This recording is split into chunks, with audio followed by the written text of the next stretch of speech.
ఎన్నికల ఎజెండా ఏంటి? ఏమి హామీలు ఇవ్వబోతున్నారు? మీరు ఇస్తున్నటువంటి వ్యక్తిగతంగా మీరిస్తున్నటువంటి అష్యూరెన్సెస్ ఏంటి?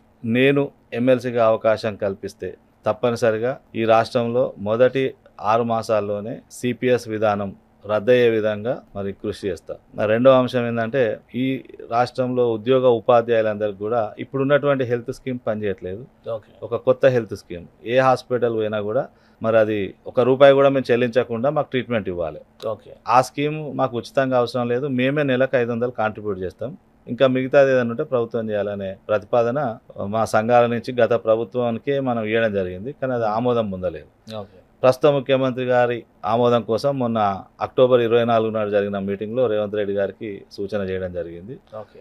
అది ఖచ్చితంగా ఉచిత నగదు ఉచిత వైద్యం అందే విధంగా హెల్త్ కార్డు ఒకటి చేయిస్తాం. దాంతోపాటు అతి ముఖ్యమైనది ఈ రాష్ట్రంలో ఏకీకృత సర్వీస్ నిబంధనలు. ఈ యూనిఫైడ్ సర్వీస్ రూల్స్ లేకపోవడం వల్ల ఇవాళ అన్ని మండలాల్లో కూడా ఎంఈఓ పోస్టులు ఖాళీగా ఉండడం, ఇన్ఛార్జీలతో పరిపాలన నడవడం. మొన్నటిదాకా అయితే ఒక 5 మండలాలు 6 మండలాలకు ఒక ఎంఈఓ పనిచేయడం ఇబ్బందులు ఉండే. అవన్నీ కాకుండా అవన్నీ కూడా ప్రమోషన్స్ ఇవ్వాలంటే ఇప్పుడు యూనిఫైడ్ సర్వీస్ రూల్స్ రూపొందించాలి. దాని విషయంలో కూడా మరి ఖచ్చితంగా మొదటి 6 మాసాల్లోనే అవి ఈ 3 ఎందుకనంటే ఈ 3 విషయాలు ఎందుకు కాన్ఫిడెంట్గా చెప్పగలుగుతున్నా అంటే మొదటిది సిపిఎస్ అంశం ఆల్రెడీ కాంగ్రెస్ పార్టీ మేనిఫెస్టోలో పెట్టింది.